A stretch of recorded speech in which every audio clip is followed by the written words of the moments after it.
Jodie was 22 years old when she was alone with her 3-year-old daughter Holly.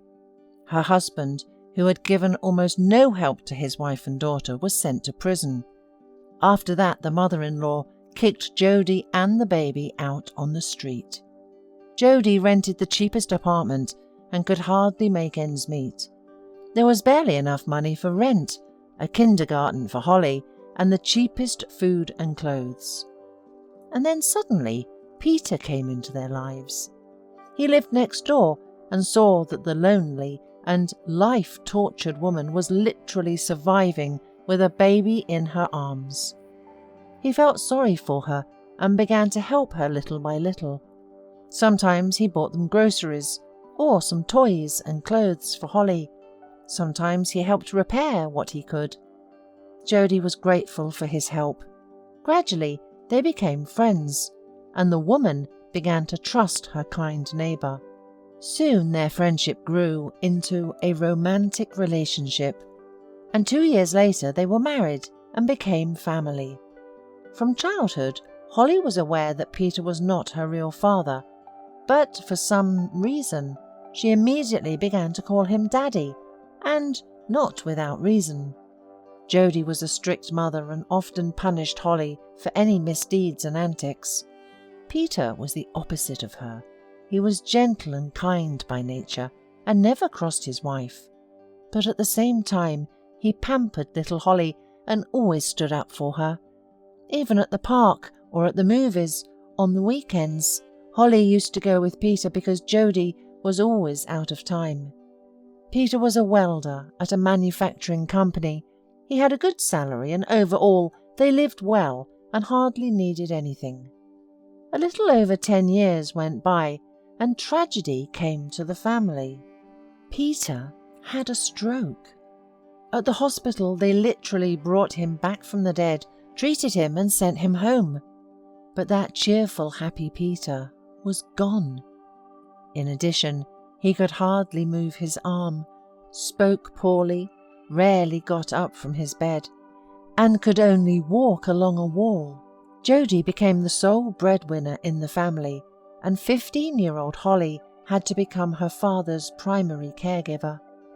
The girl was growing up smart and already understood everything. She rarely went out with her friends, and immediately after school she usually rushed home because it was necessary to help her father. In the evenings, Jodie replaced her daughter at Peter's bedside, but she did so less and less willingly. As time passed, Holly began to notice her mother's delays at work, her evening absences on some far-fetched occasions. And one night, Jodie called and said that she was in a deadline at work and would be doing reports all night. But Holly was sure there were not any deadlines. She'd seen her mother come home several times by unfamiliar fancy car. A few weeks later, Jodie confessed to Holly that she had another man, and he had asked her to move in with him. "Holly, he has his own business and makes a good living. He also lives in a big house, where you and I will be very comfortable too." "Holly, don't look at me like that. I'm a normal woman in the prime of her life, and I don't want to live with a man with a disability anymore. I'm sorry, but I'm going to file for divorce, and I'm leaving tomorrow. You're all grown up now, and you can choose whether you stay with Peter or with me." Holly pondered her mother's suggestion in silence for a while, and then said that she would stay with her father. Jodie tried for a long time to convince her that she was acting irrational, but then she gave up and packed her things and left. Of course, Jodie was not the kind of mother who abandoned her children to their fate.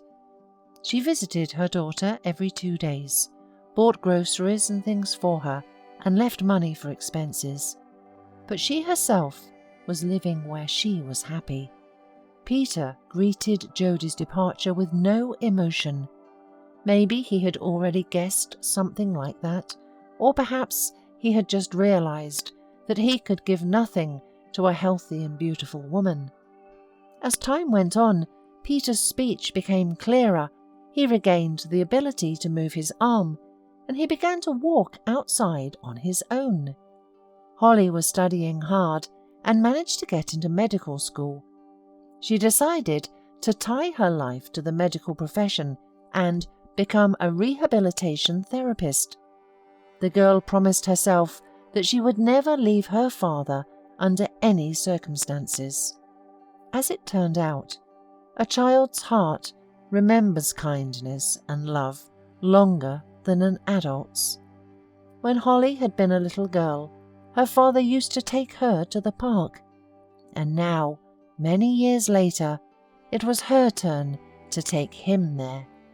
Holly watches with hope and joy as her ailing father becomes more and more alive each day. She still has a long way ahead of her before she becomes a doctor, but she's already practically got her first patient back on his feet. But in this case, the main cure was not pharmacy remedies, but the daughter's love for her father.